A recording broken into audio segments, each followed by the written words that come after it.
పత్రిజీ ప్రతిరూపం పిఎంసి ప్రతిక్షణం సత్యదర్శనం. ఈనాటి సత్యదర్శనం కార్యక్రమానికి స్వాగతం, సుస్వాగతం. కార్తీక పౌర్ణమి సందర్భంగా ఈరోజు మనం కార్తీక పౌర్ణమి విశిష్టతను గురించి తెలుసుకోబోతున్నాం. మనకెన్నో పౌర్ణములు ఉన్నాయి. ఎన్నో పౌర్ణములు ఉన్నప్పటికీ కార్తీక పౌర్ణమి, గురు పౌర్ణమి, బుద్ధ పౌర్ణమి అనేది చాలా ప్రత్యేకమైనవి మన పిరమిడ్ స్పిరిచువల్ సొసైటీస్ మూమెంట్లో. మరి ఏమిటి అసలు కార్తీక మాసం యొక్క ప్రత్యేకత ఏంటి, అందులో కార్తీక పౌర్ణమి యొక్క ప్రత్యేకత ఏంటి, మరి ఈ కార్తీక పౌర్ణమి నాడు మరి సాధకులందరం ఏం చేయాలి? కార్తీక పౌర్ణమితో పాటు ఈరోజు గురునానక్ జయంతి కూడా ఉంది. మనం వారి గురించి కూడా తెలుసుకుందాం. ఈ జ్ఞానం అందించడానికి మనతో పాటు ఉన్నారు senior most pyramid master, government head మాస్టర్గా రిటైర్మెంట్ తీసుకొని మహాద్రష్ట స్పిరిచువల్ యూనివర్సిటీకి ప్రస్తుతం ప్రధానాచార్యులుగా వారి సేవలు అందిస్తున్న చుక్కా మధు గారు. వారితో మాట్లాడి అద్భుతమైన విషయాలు తెలుసుకుందాం. నమస్కారం సార్. నమస్కారం అండి, ఆహ్వానించినందుకు. కార్తీక పౌర్ణమి శుభాకాంక్షలు సార్. మీకు కూడా అండి. శుభం సార్. ఏం సార్, మనకు ఎన్నో మాసాలు ఉన్నాయి. ఫస్ట్ అసలు కార్తీక మాసం యొక్క ప్రత్యేకత ఏంటి? అందులో ఎన్నో పౌర్ణములు ఉన్నాయి. అసలు పౌర్ణమి అంటేనే మనకు పిఎస్ఎస్ఎంలో ఒక గొప్ప పండగ. మరి కార్తీక పౌర్ణమి యొక్క విశిష్టత ఏమిటి సార్? పిఎంసి ప్రేక్షకులందరికీ, ధ్యాన యోగులందరికీ, బాలయోగులందరికీ కార్తీక పౌర్ణమి శుభాకాంక్షలు తెలియజేస్తూ, మిత్రులారా, మనకి ఆంగ్ల సంవత్సరాది తెలుసు 12 నెలలు ఉంటాయి. అలాగే తెలుగు సంవత్సరాలు కూడా 12. చాంద్రమాన సిద్ధాంతం ప్రకారం చైత్రం, వైశాఖం, జ్యేష్టం, ఆషాఢం ఇలాగ చెప్తాం మనం. ఆ పేర్లు కూడా మన వాళ్ళు ఏమీ సరదాగా పెట్టలేదు, చాలా అర్థవంతంగా పెట్టారు. 27 నక్షత్రాలు ఉన్నాయి, మీకు తెలుసు. ఆ నెలలో వచ్చే పౌర్ణమి రోజు ఏ నక్షత్రం ఉంటే ఆ నక్షత్రం పేరుతో ఆ మాసానికి పేరు నిర్ణయించారు ఋషులు. ఆ పౌర్ణమి రోజు విశాఖ నక్షత్రం ఉంటే ఆ మాసం పేరు వైశాఖ మాసం. ఇప్పుడు కార్తీక పౌర్ణమి అనుకున్నాం కాబట్టి ఈ పౌర్ణమి రోజు కృత్తికా నక్షత్రం ఉంటుంది, చూసుకోండి. కృత్తిక, అశ్విని, భరణి, కృత్తిక 3వ నక్షత్రం ఉంటుంది. ఈ కృత్తికా నక్షత్రం పేరు మీదనే కార్తీక మాసం అనేది వచ్చింది. అయితే ఇది 8వ మాసం, తెలుగు సంవత్సరాదిలో 8వ మాసం. అయితే అన్ని పౌర్ణాలు ఇప్పుడు మీరు చెప్పినట్టుగా విశిష్టమైనవి. కార్తీక మాసము వచ్చేసి ఒక ప్రత్యేకత ఉందను. ఎందుకంటే హరిహరుడు ఇద్దరికి ఇష్టమైన మాసం. కేశవుడికి, శివుడికి చాలా ఇష్టమైన మాసం ఇది. ప్రతిదినం విశిష్టమైనది, ఇంకా ప్రత్యేకత. ప్రతిరోజు ఏదో ఒక పండగ లాగా ఈ కార్తీక మాసంలో మన భారతీయులు జరుపుకుంటారు. అంటే పౌర్ణమి అంటేనే గురు సంప్రదాయంలో చాలా విశిష్టమైనది సత్సంగత్యం. ఏమిటి అంటే ఆ రోజు దైవ శక్తులన్నీ గుమ్మరించబడతాయి, అందుబాటులో ఉంటాయి. ఒక పౌర్ణమే కాదు, ముందు 2 రోజులు, తర్వాత 2 రోజులు ఇలాగ మనము సాంగత్యానికి, సత్సంగత్యానికి వినియోగించుకుంటాం. మరి కార్తీక మాసముకు మరొక పేరు ఏమిటంటే శివుడు త్రిపురాసురుడిని సంహరించాడు కాబట్టి త్రిపురా పౌర్ణమి అని కూడా అంటారు. త్రిపురా పౌర్ణమి. ఇక్కడ ఈ మాసంలో మనం చూసినట్లయితే ఎక్కడ చూసినా దీపాలు కనిపిస్తుంటాయి, పగలు రాత్రి. అంటే దేవాలయాలన్నీ దీపాలంకరణతో కలకలలాడుతుంటాయి. మరొక అద్భుతమైన విషయం కూడా మనం ఇప్పుడు చెప్పుకోవాలి. దీనిని దేవతల దీపావళి అంటారట ఈ మాసాన్ని. ఈ నెలనే దేవతల దీపావళి. ఎందుకంటే భూమి మీద అంతా దీపాలు పెడతారు, దేవతలు చాలా ఆసక్తిగా చూస్తారు. వారు కూడా ఒక దీపావళి పండగలాగా భావిస్తారట ఈ మాసాన్ని. ఈ విషయం కొంచెం పరిశోధిస్తేనే నాకు తెలిసిందన్నట్టు. దేవతలే దీపావళి పండగగా భావిస్తారనేది. ఇక కార్తీక మాసంలో ఏం చేస్తారు భక్తులు అంటే, మనం ఏ పండగ మన దేశంలో తీసుకున్నా కూడా కేవలం ఆచార వ్యవహారాలు, కొత్త బట్టలు, పిండి వంటలు, మరి కొన్ని వ్రతాలు, కొన్ని నోములు, దీక్షలు ఇవేవే కాకుండా పైన ఏ మార్పు జరుగుతుందో, ఏ విశేషం జరుగుతుందో దానికి తగ్గట్టుగా కింద భూలోకంలో ఆ పండగలు జరుపుకునేటట్లు ఋషులు నిర్ణయించారు.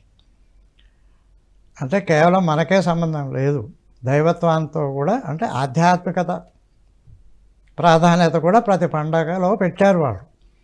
అందుకే శారీరక, మానసిక, బుద్ధిపర, ఆత్మపర, విజ్ఞానమయమైన అన్ని లెవెల్స్ని ఇంక్లూడ్ చేశారు ఒక పర్వదినంలో. ఇదైతే నెలంతా, అంటే 30 రోజులు పర్వదినం అంటే ఒక్క రోజే ఉంటుంది కానీ రోజుగా ఇది కార్తీక మాసంలో నెలంతా. అందుకే కార్తీక మాసం అన్నా, కార్తీక పౌర్ణమి అన్నా చాలా ప్రత్యేకతని సంతరించుకుంది. కార్తీక మాసంలో వచ్చే పౌర్ణమి కాబట్టి కార్తీక పౌర్ణమిగా విశిష్టత వచ్చింది. పౌర్ణమే కాదు, ఏకాదశి, దాన్ని ఉత్తాన ఏకాదశి అంటారు. ఓకే. ఇంతవరకు శ్రీ మహావిష్ణువు యోగా నిద్రలో ఉంటారు. ఈ నెలలో వచ్చే ఏకాదశి రోజు ఆయన మరొక పక్కకు తిరుగుతారు మేలుకొని అని ఉత్తాన ఏకాదశి అంటారు. ఉత్తాన ఏకాదశి. ఓకే. ఇక ద్వాదశి, అది కూడా చాలా విశిష్టమైనది. మనకు తెలుసు, క్షీరసాగర మదనం ఈ ద్వాదశి రోజే మొదలుపెట్టారు. ఓకే. అందుకే చిలుకు ద్వాదశి అంటారు. చిలికిన ద్వాదశి అని పౌర్ణమి సంగతి మనకి తెలిసిందే. ఇంతకు ఈ మాసంలో ఏం చేస్తారు? ముఖ్యంగా స్నానాలు, వేకువజామునే స్నానాలు చేస్తారు. ఎందుకని? ఇది చలి ప్రవేశించిన కాలం. బాడీ వేడెక్కాలంటే మీరు వేకువజామున లేచి చల్లటి నీళ్ళల్లో స్నానం చేస్తే కొంచెం వేడవుతుంది.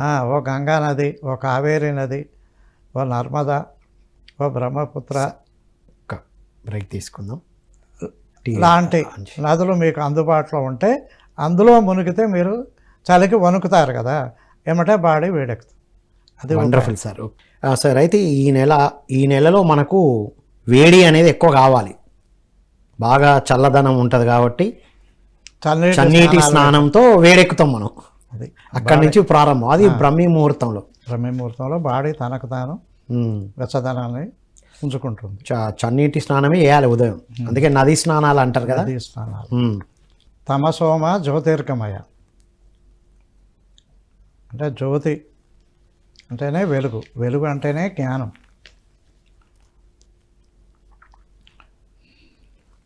దీపం జ్యోతి పరబ్రహ్మ, దీపం సర్వతమోపహరం, దీపేన సాధ్యతే సర్వం, సంధ్యా దీపం నమోస్తుతే. స్నానం, దానం, దాని తర్వాత దీపాలంకరణ. మన భారతీయ సంప్రదాయంలో దీపారాధనే దైవారాధన. ఎస్, దీపారాధనే దైవారాధన. దీపం వెలిగిస్తేనే పూజ స్టార్ట్. అంటే మన వాళ్ళు జ్యోతిని, వెలుగునే పరమాత్మగా భావించే సంప్రదాయం అద్భుతమైనది. దాదాపు అన్ని సంప్రదాయాల్లో క్యాండీలో ఏదో ఒకటి మినిమం ఏదో రకంగా వెలుగుతోటే మొదలు పెడతాం మనం. దేవుడు అంటేనే లైట్, పాయింట్ ఆఫ్ లైట్ అనేది అది కదా. కాబట్టి స్నానం, దానం, రకరకాల దానాలు, తర్వాత జ్యోతి ప్రజ్వలనం. ఈ జ్యోతిని వెలిగించే స్తోమత కూడా లేని వారికి ఒక అద్భుతమైన వెసులుబాటు కలిగించారు ఋషులు. ఏమిటదంటే, ఎవరో దేవాలయంలో దీపం వెలిగించారు, మీరు వెలిగించలేని స్థితిలో ఉన్నారు. ఆ వెలిగించిన దీపాన్ని ఆరిపోకుండా చూసిన అంత ఫలితం వస్తుంది. ఎంత విశేషం చూడండి. వాహ్, నూనె వత్తి తీసుకొచ్చి ఆ స్థితి కూడా లేనప్పుడు వెలిగించిన దీపాలు ఆరిపోకుండా చూస్తే కూడా దీపం వెలిగించినంత ఫలితం చెప్పారు పెద్దలు. అంటే ఇప్పుడు మాసం అంతా చేసేది అదేనా సార్? మాసం అంతా ఈ నెల అంతా అట్లా చేస్తారు. అంతే. పౌర్ణమి విశిష్టత తీసుకుంటారు. అయితే ఏం చెప్పారు ఈ కార్తీక మాసం గురించి స్కంద పురాణంలో అంటే, నా కార్తీక సమో మాసో నా కృతేన సమం యుగం నా వేద సముదృశం శాస్త్రం నా తీర్థం గంగయా సమం అన్నారు. కార్తీక మాసానికి సమానమైన మాసం మరొకటి లేదు. ఓ 12 మాసాలలో కార్తీక మాసానికి అంత ప్రాధాన్యత ఇచ్చారు. ఎందుకని ముందే అనుకున్నాం కదా, హరిహరులకు ఇద్దరికి ఇష్టం. వాళ్ళిద్దరికి ఒకటి శ్రీ మహావిష్ణువు యోగ నిత్యం నుంచి లేచేది, తర్వాత శివుడికి ప్రత్యేక పూజలు ఈ మాసం అంతా జరుగుతాయి. కార్తీక పురాణంలో చెప్పబడ్డది శివార్చన గురించి. కేదార వ్రతం అని చేస్తారు, దీపావళి రోజు చేస్తారు. అలాగే సత్యయుగంతో సమానమైన యుగం మరొకటి లేదు. యుగాల్లో సత్యయుగం, మాసాల్లో కార్తీక మాసం. ఇక వేదంతో సమానమైన శాస్త్రం మరేదీ లేదు. శాస్త్రాల్లో వేదం, యుగాల్లో సత్యయుగం, మాసాల్లో కార్తీక మాసం. అంత గొప్ప చెప్పారు. గంగా నది అంటే ఇతర నది ఏదీ లేదు అని. ఓ నదుల్లో గొప్పది గంగా నది.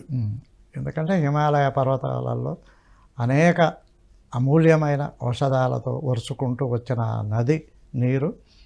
ఇప్పుడు శాస్త్రవేత్తలు వరల్డ్ వైడ్గా ఎంతమంది వచ్చి పరిశోధించినా దాని యొక్క విశిష్టతని ఎవరు కాదనలేదు ఇంతవరకు.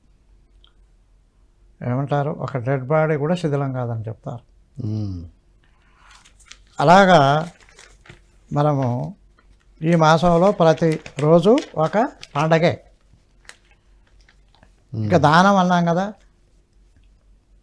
అన్ని దానాలు తెలుసు మనకి, కానీ దీపదానం చేయాలన్నారు ఈ నెలలో. జనరల్గా అందరు చేస్తారు. అన్నదానం సాధకులు కూడా చేయొచ్చా? సాధకులు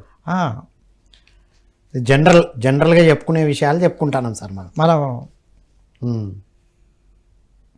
ఏమంటారు, ఈ ఆచారాలు వ్యవహారాలు వీటి వెనక ఉండే సూత్రం వచ్చినప్పుడు ఏం చెప్పాలి, అప్పుడు నీలో దీపం వెలిగించు. అది ఆ దీపదానం ఇవ్వాలి, ధ్యానం నేర్పియాలి, మనం ధ్యానం నేర్పియాలి. అది దీపదానం మనం చేసే దానం. నీలో దీపం వెలిగించు నీవే వెలుగై వ్యాపించు శాంతి మంత్రమున ధ్యానతంత్రమున శాంతి మంత్రమున ధ్యానతంత్రమున జన కళ్యాణం సాధించు నీలో దీపం వెలిగించు. ఇంకా మరొక విశేషం ఏమిటంటే, భక్తులు ఉపవాసాలు, ఏకభుక్తాలు లాంటి వ్రతాలు చేస్తారు. మరి కార్తీక పౌర్ణమి మరొక విశిష్టత ఏంటంటే తులసీమాత జయంతి. ఓ తులసీమాత జయంతి. వావ్ సార్, అందుకే తులసి కోట దగ్గర కూడా దీపాలు ప్రత్యేకంగా. ఇది కొత్త పాయింట్ సార్, నేనైతే వినలేదు.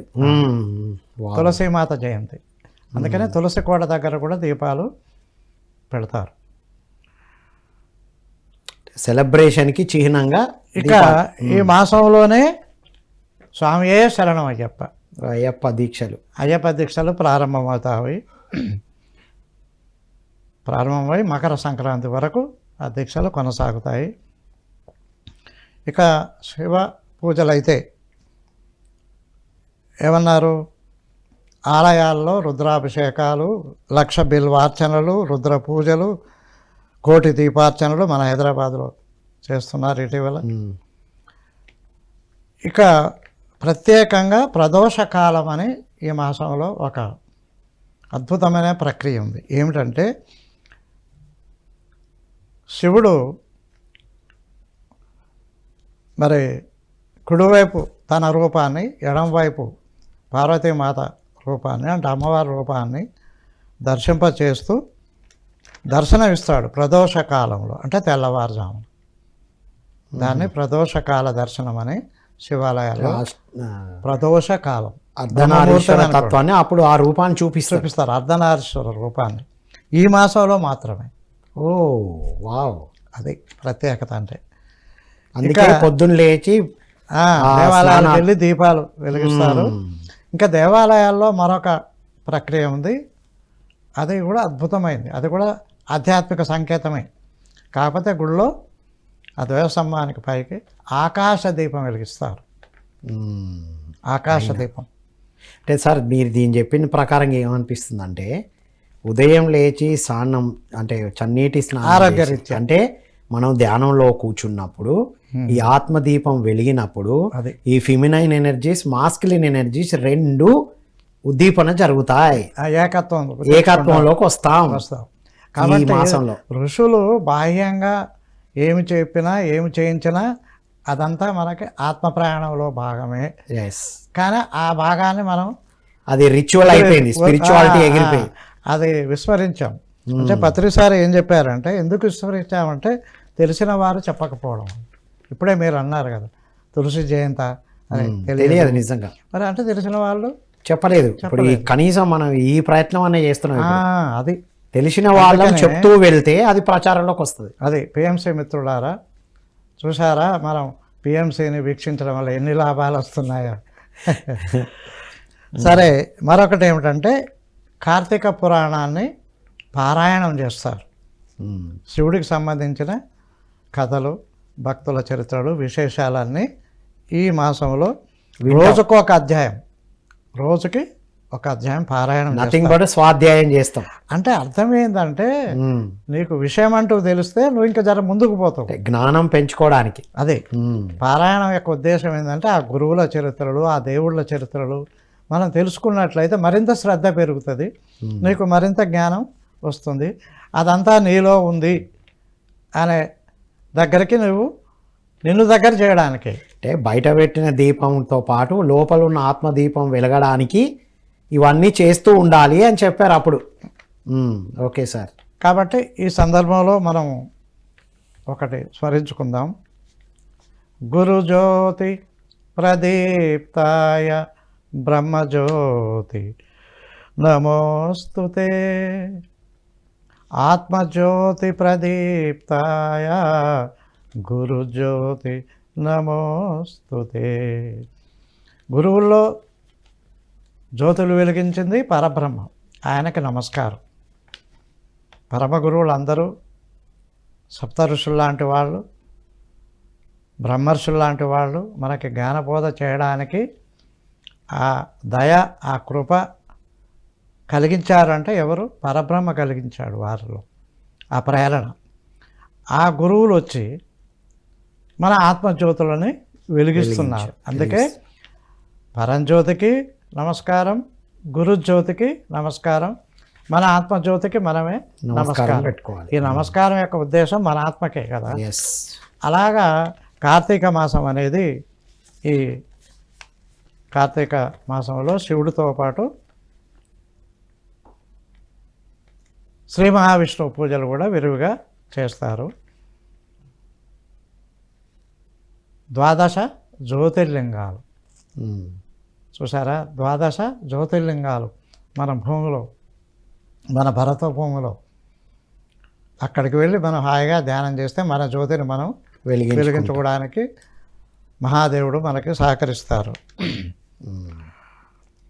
బ్రహ్మమురారి సురార్చితలింగం నిర్మల భాసిత శోభితలింగం జన్మజ దుఃఖ నివారకలింగం తత్ప్రణమామి సదాశివలింగం అష్టదలో పరివేష్టితలింగం సర్వసముద్భవ కారణలింగం అష్టదరిద్ర వినాశకలింగం తత్ప్రణమామి సదాశివలింగం త్రిదళం త్రిగుణాతీతం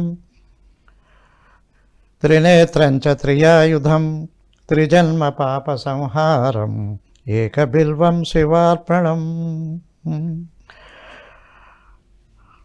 త్రిశాకై బిల్వపత్రైశ్చ అచ్ఛిద్రై కోమలై శుభై తవ పూజాం కరిష్యామి ఏకబిల్వం శివార్పణం కాశీక్షేత్ర నివాసంచ కాలభైరవ దర్శనం ప్రయాగే మాధవం దృష్ట్యా ఏకబిల్వం శివార్పణం. ప్రభుం ప్రాణనాదం విభుం విశ్వనాథం జగన్నాథనాదం సదానందభాజం భవద్భవ్య భూతేశ్వరం భూతనాదం శివం శంకరం శంభు మీశానమీడే గలేరుండుమాలం తనే సర్వజాలం మహాకాలకాలం గణేశాదిపాలం జటాజూట గంగోత్తరంగై ద్విజాలం శివం శంకరం శంభుమీశానమీడే. అలాగా శివార్చన చేస్తారు. పిఎంసి ప్రేక్షకులారా, ఈ సందర్భంగా శివుడికి ఒక మూర్తి, ఒక ప్రతిమ ఆరాధన లేదు. ఎందుకో తెలుసుకుందాం. ఇవాళ కాశక పౌర్ణమి శుభ సందర్భంలో మహాదేవుడి యొక్క ఆ మూలమైన కథ, ఆయన లింగ ఆకారం ఎందుకు ధరించాడు అంటే మీ అందరికీ తెలుసు. వెంకటేశ్వర స్వామి వైకుంఠం వదిలి భూలోకం ఎందుకు వచ్చాడంటే ఆ నైమిషారణ్యంలో ఆ ఋషులందరూ ఒక మహాయజ్ఞం చేశారు. ఆ యజ్ఞ ఫలం ఎవరికి ఇవ్వాలి అనే ప్రశ్న వచ్చింది. త్రిమూర్తులలో ఎవరికి ఇవ్వాలి అన్నప్పుడు ఒక మహర్షిని సెలెక్ట్ చేసి నువ్వు మరి వాళ్ళతో ఇంటర్వ్యూ చేసుకొని అందులో ఎవరు ఓం ప్రథమంగా మనం ఆయనకి ఈ ఫలాన్ని ఇవ్వచ్చో నిర్ణయించాల్సిన బాధ్యత నీకే చెప్తున్నామంటే ఆయన పైలోకాలు వెళ్ళిపోయాడు. ముందు బ్రహ్మలోకం వెళ్ళాడు. బ్రహ్మ భార్య సరస్వతి, ఆమె శుభ్రంగా వీణ వాయిస్తుంది, ఆయన కండ్లు మూసుకొని ఆనందిస్తుంది. ఈయన గంటలు నిలబడ్డాడు. ఈయన వచ్చింది వాళ్ళు గమనించలేదు. వాడికి కోపం వచ్చింది. భృగు మహర్షి అసలే అరికాల్లో కన్నుంది. కోపం వచ్చి భూలోకంలో నీకు పూజ ఉండకపోగాక అని శపించాడు భృగు మహర్షి బ్రహ్మను. అక్కడి నుంచి కైలాసం వెళ్ళాడు. అక్కడేం జరుగుతోంది? శివతాండవం. అమ్మవారితో కలిసి ఆయన హాయిగా డ్యాన్స్ చేస్తుండు. వీడు మరొక గంట నిలబడ్డాడు భృగు మహర్షి. వాళ్ళు చూసే పరిస్థితి లేదు. అప్పుడు శివుణ్ణి శపించాడు. ఏమని? భూలోకములో భక్తులు నీ రూపాన్ని గాక లింగాకారంలోనే పూజింతురుగాక, నీ విగ్రహానికి పూజలు అందవు, నీ ప్రసాదం నింద్యం అవుతుంది. అంటే ఎవరు తీసుకోరు, బూడిదే. ఎవరు తీసుకుంటారు? బూడిద అని శపించాడు. ఇద్దరు అయిపోయారు. అందువల్లనే శివరూపం ఆరాధించము లేదు, లింగం వచ్చింది ఆ రోజు నుంచి. చాలామంది ఇప్పుడు ఈ కొత్త పుస్తకాలలో శివలింగాన్ని పానవట్టాన్ని స్త్రీ పురుషుల అంగాలుగా భావిస్తున్నారు. అందుకే నేను ఈ కథ చెప్పాను. అవి స్త్రీ పురుషుల అంగాలు కావు. అలా అనుకుంటారు, కానీ నిజానికి భృగు మహర్షి శాపం వల్ల ఆయన చెప్పాడు ఒక రాతి లింగం రూపంలో నిన్ను పూజిస్తారు అని. ఓకే. ఇక వైకుంఠం వెళ్ళాడు. అక్కడ కూడా విష్ణువు లక్ష్మీదేవి చదరంగం ఆడుతున్నారు. ఈయన చూడలేదు. కోపం నసాలానికి అంటింది. చక్కగా వెళ్ళి శ్రీ మహావిష్ణువు యొక్క ఎదురమ్ముపై ఒక తన్ను తన్నాడు. వైకుంఠంలో ఉన్న శ్రీ మహావిష్ణువు మనలాగా చిన్న విషయాలకు కోపగించుకునే స్థితి ఆయనకు ఉండదు కదా. అప్పుడు వీడు నా బిడ్డ లాంటి వాడు అనుకొని వాడు కాళ్ళు పిసుకడం మొదలుపెట్టాడు. ఈ వక్షస్థలం శ్రీ మహాలక్ష్మి స్థానం. ఆమె ఈలోగా నేనున్న చోటుని తంతే వాడిని శపించాల్సింది పోయి, తన్నాల్సింది పోయి, కొట్టాల్సింది పోయి అని కాళ్ళు పిసుకుతుండు. నా మగుడు ఇదేం విడ్డూరం అని ఆమె వైకుంఠం వదిలి వెళ్ళిపోవడానికి ఉద్రిక్తురాలైంది. అప్పుడు మహావిష్ణువు చెప్పాడు, వాడు మన బిడ్డలాంటి వాడు, ఏదో పొరపాటుగా తన్నాడు, దానికి మనం కోపగించుకుంటే ఎలా అంటే ఆమె వినలేదు. వైకుంఠం వదిలి వెళ్ళిపోయిందో తెలియదు. ఈలోగా వాడు కాళ్ళు పిస్తూ అరకాల్లో ఉన్న కన్నుని ఆయన చిదిమి వేశాడు. అప్పుడు వాడు అహంకారం శూన్యమైపోయి మీరు నా కాళ్ళు పట్టుకుంటుంది స్వామి అని దిగొచ్చి ఆయన పాదాలు పట్టుకున్నాడు. అప్పుడు ఆ భృగు మహర్షి యొక్క అహంకారం నశించింది. అప్పుడు శ్రీ మహావిష్ణువే అర్హుడు తన అహంకారాన్ని అనగదీశాడు కాబట్టి యాగఫలానికి అని నిశ్చయించాడు. ఆ రోజు నుంచి సరే లక్ష్మీదేవమ్మను ఎత్తుకుంటూ మన అదృష్టం కొద్ది శ్రీ మహావిష్ణువు తిరుపతికి వచ్చాడు. ఇప్పుడు ఈ కలియుగంలో ప్రత్యక్ష దైవం అయ్యాడు. మరి ఆయన స్వయంగా ధ్యానం చేస్తున్నాడు. ఇటీవలే మన తిరుపతిలో మహాయజ్ఞం జరుపుకున్నాం. ఇదంతా భృగు మహర్షి యొక్క శాపమే భూలోకవాసులకి వరమైంది. ఎక్కడో కానీ మనకు ఉమామహేశ్వరుల యొక్క అర్చనా మూర్తులు కనపడవు. ఉదాహరణకి యాగంట్లో ఉన్నాయి, అక్కడ లింగం ఉండదు. ఉమామహేశ్వర స్వామి ఒక రాతి పలక మీద వారి మూర్తులే ఉంటాయి, చాలా అద్భుతంగా ఉంటాయి. స్వయంభూ. ఇక్కడ మన అష్టాదశ శక్తిపీఠ మన ఓంకారేశ్వర ఉమామహేశ్వరమే అంటారు దీన్ని. అక్కడ కూడా అంతే, లింగం ఉండదు. అలాగా మిత్రులారా, లింగార్చన రావడానికి అది కారణం.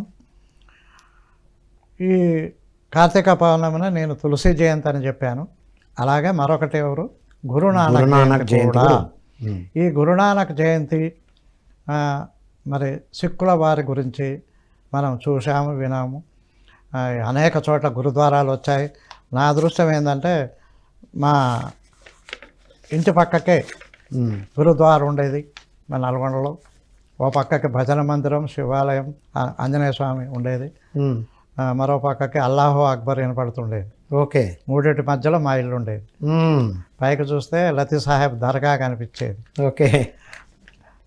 చిన్నప్పుడే ఇదంతా దైవారాధనే, అంతే, ఎవరి పూజ వారు చేసుకుంటున్నారు అని తెలుసుకున్నాం. గురుద్వారకు వెళ్ళి నేను ఒకటి నేర్చుకున్నాను, ప్రసాదం ఎలా చేయాలి. ప్రసాదం తయారు చేయడం. గోధుమ రవ్వతో అద్భుతమైన ప్రసాదం చేస్తాం. సిరా ప్రసాదం అక్కడనే స్టార్ట్ అయిందా? అదే గోధుమ రవ్వతో. గోధుమ రవ్వ, నెయ్యి, మన జీడిపప్పు, బాదం పలుకులు, వీటితోటి 2-3 రోజులు ఉంటుంది అది. చాలా బాగుంటుంది. నేతిలో రవ్వను ఉడికించి ఈ పప్పులు వేసి చేస్తారు. స్పాయిల్ కాదు. ఇంకోటి చూడండి, సిక్కువారిలో మనం ఒకటి గమనించాలి. మీరు హరిద్వార్ విన్నారు, అది ఎప్పుడో యుగాల నుంచి ఉంది. ఆ ఊరికి పరమాత్మ వైపు వెళ్ళే ద్వారమే ఈ ఊరు, హరిద్వార్ అని పెట్టారు. అలాగే వీరు గురుద్వార్ అని పెట్టుకున్నారు. గురువు వైపు వెళ్ళేదా? అంతే కదా, గురువు వైపు వెళ్ళేదంటే ఆత్మ వైపు వెళ్ళేది. అలాగా వారి గురు సమాధులన్నిటినీ గురుద్వారా అని పిలుస్తారు వారు. చూద్దాం ఇప్పుడు. గురునానక్ అన్నట్టు ఆయన మొదటి గురువు. ఈయన 1469వ సంవత్సరంలో ఇదే కార్తీక పౌర్ణమి నాడు జన్మించారు. ఓకే. ఎక్కడ అంటే నాన్కానా సాహెబ్ అనే చోట జన్మించారు. అది ఇప్పుడు పాకిస్తాన్లో ఉంది. నాన్కానా సాహెబ్. ఈరోజు కార్తీక పౌర్ణమి రోజు మన దేశంలోని అనేక రాష్ట్రాలలో గురునానక్ జయంతి జరుపుకుంటారు. సెలవులు కూడా ఇస్తారు. అంటే ఆయన బోధనలు అంత వ్యాప్తి చెందాయి. మనం ఒకసారి ఒక సిక్కులతను చూస్తే అతను ఉత్సాహంగా కనిపిస్తారు. ఎప్పుడు చిరునవ్వుతో ఉత్సాహంగా, ఏ పనన్నా చేయనండి. డ్రైవరో ఉంటారు వాళ్ళు, ఓ క్లీనరో, ఏ పనిలో ఉన్నా, ఒక ఎడ్యుకేటెడ్ అయినా ఎవరైనా సరే, వారు ప్రేమ, ఉత్సాహం, దయ, సమానత్వం, ఈ లక్షణాలు కలిగి ఉంటారు వాళ్ళు. అందుకని అందరికీ నచ్చుతారు. అలా ఆ పరంపరలో 10 మంది గురువులు వచ్చారండి. అందులో మొదట ఆయనే నానక్. ఈ కార్తీక పౌర్ణమి రోజే జన్మించారు. ఈరోజు వాళ్ళు ఏం చేస్తారంటే తెల్లవారుజామునే ఆ గురువులు చెప్పిన బోధనలన్నీ ఒక బుక్లో ఉంటాయి. దాని పేరు గురు గ్రంథ సాహిబ్. గురు గ్రంథ సాహిబ్.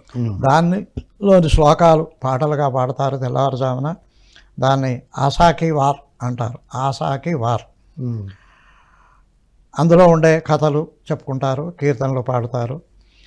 ఈ గురుద్వారాల వద్ద ప్రత్యేక బోధన ఏర్పాట్లు చేస్తారు. దాన్ని లంగర్ అంటారు. అక్కడ సేవాదల్, ఇప్పుడు మన కల్తాల్లో మనం ఎలాగైతే చేస్తామో అలాగా ఆ లంగర్ ఏర్పాటు ఉంటుంది. దాని యొక్క ఉద్దేశం ఏమిటంటే కులం, మతం, వర్గం, జాతి భేదాలు లేకుండా అందరూ కలిసి బోధన చేయడం. ఏకత్వం అది. ఆయన చెప్పిన బోధనలు ఏమిటంటే ప్రేమ, లవ్ ఆల్, సర్వ్ ఆల్, సమానత్వం, కరుణ, ఇలాంటి గుణాలని మనలో పెంచుకోవాలి అని ఆ గురువులు అందరూ చెప్పారు. మరి ముందు 2 రోజులు 48 గంటల పాటు ఆ గురు బోధతో కూడిన ఆ గురు గ్రంథ సాహెబ్ పుస్తక పఠనం చేస్తారు గురుద్వారలో. ఇప్పుడు అమృత్సర్లో ఏమిటంటే స్వర్ణ దేవాలయం కదా. వారు గుర్తించడం ఎలాగంటే మనకు తెలుసు భారతీయులకు, వారు మేము ప్రత్యేకమే అనడానికి 5 చిహ్నాలు ధరిస్తారు. 5 కేస్, 5 కాలు, 1 కేస్. జుట్టు గడ్డం పెంచుకుంటారు, మీసాలు పెంచుకుంటారు, కటింగ్ చేయరు. 2వది కార, చేతికి ఉక్కు కంకణం ధరిస్తారు, బ్రాస్లెట్ కంకణం. 3 కంగా అంటే దువ్వెన, చిన్న దువ్వెన నెత్తిపైన ఏమంటారు చెక్కుకొని ఉంటారు. అచ్చా. 4వది కిర్పాన్, చిన్న కత్తి ఎప్పుడు ధరిస్తారు, స్వీయ రక్షణ కొరకు. ఓకే, ఆ గురువులు నేర్పారు వాళ్ళకి. 5వది కచ్చేరా అంటే లంగోటా ధరిస్తారు. అది ఈ 5 ప్రతి సిక్కు జాతి వాళ్ళు ధరిస్తారు, పాటిస్తారు కూడా. ఈ సందర్భంగా నాకు తెలిసిన మరొక విషయం ఇంకొకటి చెప్పి ఆ విషయంలోకి వెళ్దాం. వాళ్ళ లోగో కండ అంటే జెండా మీద మన త్రిశూలం లాంటిదే ఉంటుంది. అవి 2 పదునైన కత్తుల మధ్యలో సన్నగా ఒక కడ్డీలాగా ఉంటుంది, దాని పేరు కండ అంటారు వాళ్ళు. 2 వైపులా పదునైన కత్తి గుర్తు జెండాలో ఉంటుంది, అది వారి లోగో. నేనేం చెప్పబోయానంటే సిక్కులు మన భారతీయులే, హిందువులే. కానీ ఆంగ్లేయుల పరిపాలన సందర్భంలో ఆంగ్లేయులు గ్రహించింది ఏంటంటే ఈ సిక్కు వాళ్ళే సోల్జర్స్, ఇండియన్ సోల్జర్స్. వీళ్ళు దేశం అంటే ప్రాణం ఇస్తారు. ప్రతి ఇంటిలో ఒక సైనికుడు తప్పనిసరిగా తయారవుతారు. అది వాళ్ళ స్పెషాలిటీ. ప్రపంచ యుద్ధాలలో మన సిక్కు వాళ్ళే వెళ్ళి పోరాడారు, ఎక్కువ మంది ఉన్నారు బ్రిటిషర్స్ తరఫున. అయితే ఒక ఆంగ్లేయ అధికారి ఏం ప్లాన్ చేశాడంటే మరొక అధికారిని అప్పుడు గురువుగా ఉన్న అతని దగ్గరికి పంపించాడు. ఈ వెళ్ళిన అతనికి శిష్యుడు అయిపోయి మిగతా వారి కంటే అన్ని రకాలుగా ఆయనకు సేవలు బాగా చేసి ఇష్టమైన శిష్యుడు అయిపోయాడు. ఎందుకంటే ప్రాంతం వచ్చాడు కాబట్టి. ఉట్టి శారీరక సేవే కాకుండా ఆర్థికపరమైన అన్ని రకాలుగా. అప్పుడు ఆ గురువు సంబరపడి సంతృప్తిపడి నీకేం కావాలరా కోరుకో అన్నాడు. అంటే మీరు ఒక పుస్తకం రాయండి సార్ అని. గురువా మీరు ఒక పుస్తకం రాయండి, మన సంప్రదాయాలు, మన బోధనలు, మన గురువులు చెప్పినవి అంటే ఆయన పుస్తకం రాస్తున్నప్పుడు ఆ శిష్యుడు ఏం కోరుకున్నాడంటే మీరు ఏమని రాయాలంటే ఈ నియమాలు పాటించే మేము వేరే, మిగతా వారికి మాకు సంబంధం లేదు. ఒక పాయింట్ యాడ్ చేయమన్నారు. ఇవి పాటించేవారు సిక్కులు అనే ఈ 3 వాక్యాలు ఆ బుక్లో చేర్పించాడు. ఆయన కూడా పాపం విశాల భావాలు గల గురువుగారు కాబట్టి ఇందులో ఏముంది, మా అనుయాయులు, మా శిష్య పరంపర, మా అభిమానులు ఇవి పాటిస్తారు, అప్పుడు ఆటోమేటిక్గా వాళ్ళు విడిగానే కనిపిస్తారు కదా అని ఆయన అనుకున్నాడు. ఇందులో దుర్బుద్ధి ఉంది అనేది ఆయన ఊహించలేకపోయాడు. ఎప్పుడైతే గ్రంథ రూపంలో ఈ 3 వాక్యాలు వచ్చాయో చదివిన ప్రతి ఆ గురునానక్ ఫాలోవర్స్ అంతా కూడా మేము వేరే అనే భావనలో వచ్చి హిందూయిజం నుంచి దూరం అయిపోయారు. వాహ్, అది అక్కడ వాడినరు. ఇప్పుడు ఇంకేం చేశారంటే ఆంగ్లేయులు చరిత్రలో సిక్కు జాతి అని కాకుండా సిక్కు మతం అని రాయించారు. ఇప్పుడు మనం దేశంలో చూడండి ప్రతి గురు శాఖ కూడా ఒక మతం పేరుతో పిలువబడుతుంది. ఇవాళ యేసుప్రభు ఎవరు? ఒక జగద్గురు. కానీ క్రీస్తు మతం మతం అయిపోయింది. ఇప్పుడు పార్సీ మతం. గురువుల మార్గాలన్నీ యాక్చువల్గా మనం సబ్జెక్ట్స్ లో ఒక డిపార్ట్మెంట్స్ లాగా కదా సార్. అంతే కదా, శాఖలు. ఇప్పుడు ఒక సబ్జెక్ట్ మనమే అంటాం కదా హఠయోగము, మరి ఏంది యోగాలు ఎలా ఉన్నాయో రాజయోగము, ధ్యాన యోగము కదా, ఇవన్నీ శాఖలు, బ్రాంచెస్ కాబట్టి మొత్తం ఇలా అయిపోయింది. ఇప్పుడు మనమే చెప్తున్నాం కదా, పూజలు ఓ శాఖ, స్తోత్రాలు ఓ శాఖ, జపాలు ఓ శాఖ. ఇవన్నీ దాటుకుంటూ ధ్యాన యోగంలోకి రారా అని నువ్వు భగవానుడు స్థాయికి ఎదుగురా అనేది హిందూ తత్వం యొక్క, వేదాల యొక్క, ఉపనిషత్తుల యొక్క, భగవద్గీత యొక్క అద్భుతమైన బోధ. దానిని వక్రీకరించారు, వాళ్ళకు అనుగుణంగా తయారు చేసి మొత్తం మీద డివైడ్ అండ్ రూల్ పాలసీ కోసం అక్షరాల అమలు చేశారు. అప్పుడు ఏమైపోయింది? జనాభా గణన. నీదే మతమయా? సిక్కు మతం. నీదే మతం? హిందూ మతం. నీదే మతం? పార్సీ మతం. ఇలాగా ఏకత్వంలో ఉన్న మనం విభజింపబడ్డాం. ఎవ్వరు మళ్ళీ ఇప్పుడు ఏకత్వం, భిన్నత్వంలో ఏకత్వంతో ఉన్నాం ఇప్పుడు కూడా. మళ్ళీ పిఎంసి చూసే వాళ్ళందరికీ నేను ఒక మాట చెప్పదలుచుకున్నాను. పరాయి వాళ్ళు వచ్చారు, అప్పటికి 650 చిన్న చిన్న రాజ్యాలు. ఈ పరాయి వాళ్ళని పంపిందే మన పరమ గురువులు అది అని మర్చిపోవద్దు మనం. మనకి ఐకమత్యం లేక అనైక్యతతో కొట్టుకుంటుంటే ఇక లాభం లేదని పరాయి వాళ్ళు వచ్చి మన నెత్తి మీద కూర్చొని మనల్ని బానిసలుగా మార్చినప్పుడు కానీ మనకు తెలివి రాలేదు. అప్పుడు స్వాతంత్ర పోరాటానికి దిగారు. 1857లో ఝాన్సీ లక్ష్మీబాయి, నానా తోపే లాంటి వాళ్ళు రాజులే ముందుకొచ్చి మనమంతా ఒకటి, మనదొక దేశం, మనదొక ఆచారం, సంప్రదాయం, దేవుడు ఒక్కడే అందరికీ, రకరకాలుగా పూజించుకుంటాం అని స్వాతంత్రం తెచ్చుకున్నాక మనం ఇప్పుడు అఖండ భారత్, ఆయన ఏది చెప్పాడే కృష్ణ పరమాత్మ, మహాభారతం, మళ్ళీ మహాభారతం చేసుకున్నాం మనం. ఓకే, అఖండ భారతం నుండి మహాభారతంలోకి వచ్చాం. Wonderful sir. అసలు కార్తీక పౌర్ణమి రోజు ఇప్పుడు త్రిశూలం లాగే ఉంటుంది అన్నారు చూసారా? శివుడిది త్రిశూలమే ఉంది కదా. అవును, త్రిగుణాలకు అవును చూపించినట్టు. సిక్కు వారిదే కాదు, ముస్లింలది కూడా. అన్నీ చూసి పాకేరు పైన ఉండేది త్రిశూలం, మళ్ళీ 3 ఉంటాయి. మళ్ళీ 3 ఉంటుంది. మన జెండాలో 3 ఉన్నాయి. అన్నీ 3 త్రిగుణాతీతుడుగా. గురువులు ఒకే బట్టి నుంచి వచ్చి ఒకటే విషయాలు చెప్పారు, ఒకటే సంకేతాలు చెప్పారు.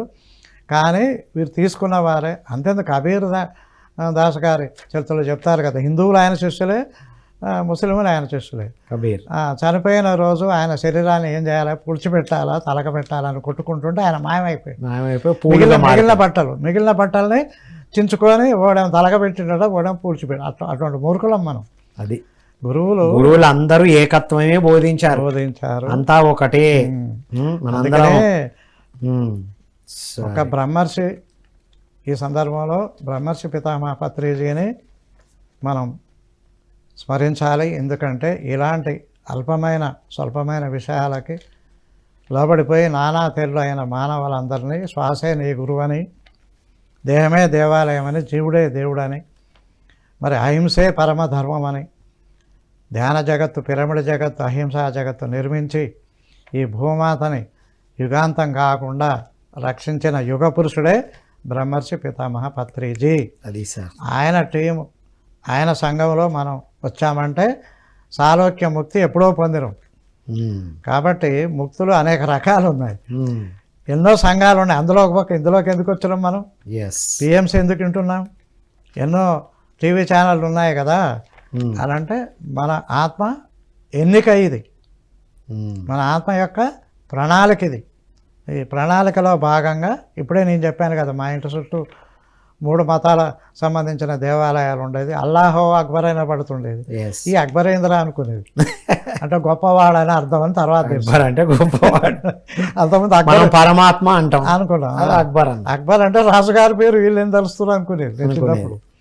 అలాగా మనమేమి మామూలు సంఘంలో లేము మిత్రులారా. పిరమిడ్ స్పిరిచువల్ సొసైటీ అనేది ఒక మూమెంట్, అది అనుకున్నది సాధించింది. మనం ఇప్పుడు అద్భుతంగా ఈ మానవ జన్మ లక్ష్యం దేనికై ఇంత సాహసంగా భూలోకం వచ్చామో తిరిగి అన్నిటినీ దాటుకొని మనం ఇప్పుడు ఎసెన్షన్ దిశగా ఆరోహణ చెందుతున్నాం. బొందితో కైలాసం కాదు, ఈ బొందులో ఉండగానే మరో జన్మ ఎత్తి మనము మన భూమాతతో పాటు మరి వృక్షరాజ్యం, జంతురాజ్యం, ఖనిజరాజ్యం అన్ని రాజ్యాలను కూడా అప్గ్రేడ్ చేసుకుంటున్నాం.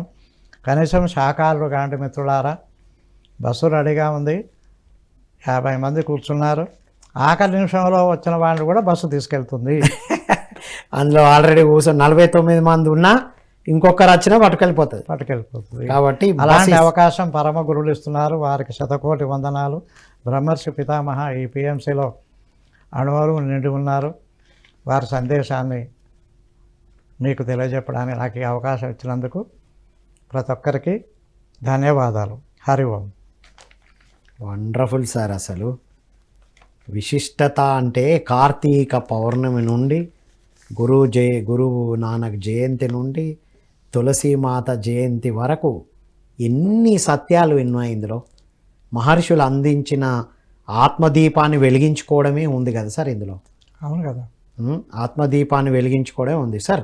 మరి సాధకులు ఈరోజు ఏం చేయాలి? ఇదంతా జనరల్గా తెలుసుకున్న మంచి ప్రశ్న వేశారండి. ఇప్పుడు కంచి శంకరాచార్య పరంపర వాళ్ళు కానీ మరే పీఠ పరంపర వాళ్ళు కానీ చాతుర్మాస దీక్ష అని చేస్తారు. ఒక 4 నెలలు వారు ఎక్కడికి పోకుండా ఒకే చోట కదలకుండా ఉండి తమ కార్యక్రమాలు చేసుకుంటూ వచ్చిన వారికి జ్ఞానం చెప్తారు. ఈ శీతాకాలము ధ్యానానికి అత్యంత అనుకూలమైన కాలం ఈ శీతాకాలం. ఇప్పుడు అయ్యప్ప స్వామి దీక్ష అన్నాం కదా, కాబట్టి చల్లదనానికి మనసు ఉరకదు. అందుకే పూర్వ రోజులలో హిమాలయాలు ఎన్నుకురు వాళ్ళు. మనసు స్థిరంగా ఉండడానికి ఉరుకులాడదు. స్థిరత్వం సహజంగా వస్తుంది. అందుకే వాళ్ళు మంచు కొండలని ఎన్నుకొని అక్కడికి వెళ్ళారు వాళ్ళు. ఇప్పుడు అవసరం లేదు మనకి. ఎందుకంటే ఆ దైవత్వము, ఆ ఎనర్జీస్, ఆ ప్రకల్పనలు ఇప్పుడు 24x7 మనకు అందుబాటులో ఉన్నాయి. నిన్ననో మననో 30 అక్టోబర్ నాడు మనం కొన్ని పోర్టల్స్ ఓపెన్ అయ్యాయి. ఇంకా విశేషమైన ఎనర్జీస్ మన భూమి మీద గుమ్మరించబడుతున్నాయని చెప్తున్నారు. సూర్య భగవానుడు ఎండాకాలంలాగా ప్రకాశిస్తున్నాడు. చాలా మార్పులు మనం చూడవచ్చు ప్రకృతి వైపు. అలాంటి సందర్భంలో ఎక్కువ ధ్యానంలో గడపండి మిత్రులారా. ఎసెన్షియల్ అంటే ఏమీ లేదు. ఇదే శరీరంలో మరొక జన్మెత్తడం 1, 2, 3, 3D నుంచి 4D 5Dకి ఎదగడం, డైమెన్షన్ పరిధి దాటడం. అది 7వ తరగతి బడే, కానీ ఇప్పుడు హై స్కూల్ అయింది. ఇప్పుడు నువ్వు 8వ తరగతి అక్కడే చదవచ్చు, 9 అక్కడే చదవచ్చు, 10 కూడా అక్కడే చదువు. ఇప్పుడు 10+2 అయింది. ఇప్పుడు 10+2 సెపరేట్ లేదు, సపరేట్ ఏం లేదు. అదే స్కూల్ అప్గ్రేడ్ అయింది. అలాగా భూలోకం దేవలోకంగా మారింది. అది మనం మానవులం, మన వైఖరిలో మార్పు రావాలి. అంటే ఇంతవరకు అతను వేరే నేను వేరే ఇలాగా మనం సంపాదించుకొని మూట కట్టుకోవాలి. నేను తెలుగులోని చదువుకున్నోని కోటేశ్వరుని ఇలా వ్యక్తిగతంగా ఉన్నది. ఇప్పుడు మనం ప్రేమతత్వంతో, షరతులు లేని ప్రేమతత్వం ప్రదర్శిస్తూ పంచుకోవడం నేర్చుకోవాలి. పంచుకుంటేనే పెంచబడుతుంది. కాబట్టి అవకాశాలు కోకల్లలుగా ఉన్నాయి మిత్రులారా. ఎసెన్షియల్ అంటే అదేందో అనుకోకండి. మనలో మార్పు రావాలి. మనలో ఇప్పుడు శారీరక మార్పులు చాలా వస్తాయి. కాంతితో అనుసంధానంగా అండి, శ్వాసతో అనుసంధానం. మనం బాగా పర్ఫెక్ట్ ఏమంటారు, మనం స్పెషలిస్టులమే. ఇప్పుడు కాంతితో అనుసంధానంగా అండి. కళ్ళు పూసుకొని అవసరం లేకుండా పీల్చే గాలిలోనే కాంతి వస్తుంది అనుకోండి. ఈజీ మెథడ్ సప్తఋషులు ఇచ్చారు. ఓకే. శ్వాసతో పాటు ఆ దైవ కాంతిని నింపుకోండి. నింపుకున్న దాన్ని పంచండి. పంచడానికి ముందు మనం ఆహ్వానించి నింపుకోవాలి. నింపుకున్న దాన్ని అందరికీ పంచాలి. ఇంత అవకాశాలు ఉన్నాయి మనకి. Wonderful sir. అంటే ఈ టైంలో ధ్యాన సాధకులకు ఇన్ని కార్తీక పౌర్ణమిలు వచ్చినా, ఈ 2025లో వచ్చిన ఈరోజు జరిగే కార్తీక పౌర్ణమి అత్యంత అద్భుతమైంది. ఉన్నతంగా ఆత్మ ఉన్నతి కోసం చేసే సాధనలకి ఆల్రెడీ బస్సు ఉంది. మనం ఎక్కడమే చేయాలి అనేది ఏ యుగంలో కూడా ఇలాంటి అవకాశాలు లేవు. అల్టిమేట్గా చెప్పారు sir. Thank you so much sir. Thank you అండి, మీకు కూడా. ఇది మిత్రులారా, విన్నాం కదా, కార్తీక పౌర్ణమి, కార్తీక మాసం యొక్క విశిష్టత మనందరికీ తెలిసిందే. చల్లగా ఉంటుంది, డల్గా ఉంటాం, స్లోగా ఉంటాం. నిరాహారం ఎందుకు పెట్టారంటే జీర్ణశక్తి తక్కువ ఉంటుంది. నిరాహారం ఎందుకు, ఒక పూటే తినడం, తక్కువ తినడం. ఇప్పుడు వేడి లేదు కదా, వేడి లేనప్పుడు స్లో డైజెషన్ ఉంటుంది కాబట్టి తక్కువ తినడం అనే ఉపవాసం. అది దాన్ని మనం మానసిక ఉపవాసం, మౌనంతో ఉపవాసం ఇలా టర్న్ చేసుకోవచ్చు మన దగ్గర విన్న ఉపవాసాలతో. తర్వాత హీట్, దీపాలు కావాలి. ఎందుకంటే లైట్ కూల్గా ఉంటాం కదా, ఆ వేడిని పెంచుకోవడానికి పొద్దున చన్నీటి స్నానం అంటే ఏంటి, ఫిజికల్గా మరి ధ్యానంలో ఏంటి, పొద్దున్న లేవగానే కాస్మిక్ బాత్స్ పత్రిజీ నేర్పించారు మనకి. అప్పుడు ఆత్మదీపం వెలుగుతుంది, రైట్. ఆ సూర్యుడి పౌర్ణమి ప్రతిబింబం ఎంత వెలుగుతో ఉంటుందో అంత వెలుగును నింపుకుంటాము. ఇప్పుడు అసెన్షన్ టైంలో మరింత సాధన చేయడం. తర్వాత గురునానక్ వారు చెప్పింది ఏకత్వమే, అంతా ఒకటే, అంతా మనమే, అంతా నేనే, నేనే అంతా. ఏ నేను నుంచి ఏ నేనుకు ఎదగాలి అనేది కూడా మనం ఈ 2025లో జరిగేటువంటి కార్తీక పౌర్ణమితో మనం ఈ నెలనే తెలుసుకుంటూ వస్తున్నాం మిత్రులారా. తర్వాత తులసీమాత జయంతి కాబట్టి అక్కడ మనం ఒక దీపం అంటే వెలుగు, వెలుగు అంటే జ్ఞానం, జ్ఞానం అంటే నథింగ్ బట్ సెలబ్రేషన్. జ్ఞానం వచ్చిన వాళ్ళు ఎలా ఉంటాం, ఇగో ఇలా ఉంటాం. చుక్కా మధు గారు చూడండి ఎంత చలాకీగా పాటలు పాడుతూ గాన కచేరీ చేస్తూ మనకు అందించారు, చూసారా. ఇది జ్ఞానం యొక్క చిహ్నం మిత్రులారా. కాబట్టి ఈరోజు అందరం చక్కగా ధ్యాన సాధన చేద్దాం, ఆత్మ జ్ఞానాన్ని పెంచుకుందాం, కాంతితో అనుసంధానం అయితే కాంతిని తీసుకుందాం, ఉన్నది పంచుదాం, పంచితేనే పెంచబడుతుంది అనేటువంటి అద్భుతమైన విషయాలు తెలుసుకున్నాం. కాబట్టి మనం ఏది చేసినా ధ్యానంతో మన ఆత్మదీపాన్ని వెలిగించుకోవడమే అనేదే ఈనాటి టోటల్ మనం తెలుసుకున్నటువంటి సారాంశం మిత్రులారా. కాబట్టి అందరూ ధ్యానం చేస్తూ అద్భుతంగా హాయిగా ఉండాలని కోరుకుంటూ, ఈ పిఎంసికి అందరూ సపోర్ట్ చేస్తున్న ప్రతి ఒక్కరికి కృతజ్ఞతలు. సపోర్ట్ చేయాలనుకున్న వారందరూ కూడా మరింత సపోర్ట్ని అందించాలని కోరుకుంటూ మరో కార్యక్రమంలో మళ్ళీ కలుద్దాం. అంతవరకు సెలవు. Thank you one and all.